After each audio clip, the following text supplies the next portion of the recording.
follow me now. So we just heard from our Team Jamaica candidate, and now it's time to find out a little bit about the Canadian representative to see why he is so highly ranked on the Canadian team. How big of a threat is he? Well, let's find out. Here is Ryan Young. My name is Ryan Young. I was born in Oakville, Ontario, born and raised here in Oakville, Ontario. I got into boxing after...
He's a good catch. He's a shark out here.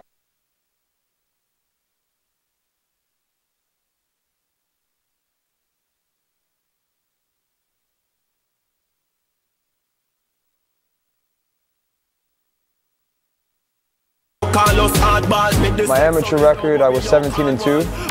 With both of those losses were questionable, could have easily been wins. My professional record right now is 10-1.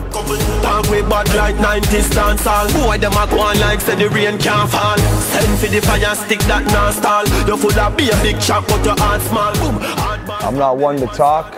I'm more of one to put the hard work in and grind. I'm not sure who I'm facing, but you better believe that I'm in shape and I'm ready to go. We not two talk, just hardball. Roberto Carlos handball. Talk with bad like 90s dancehall. Talk with bad like 90s dancehall. Just like a judge.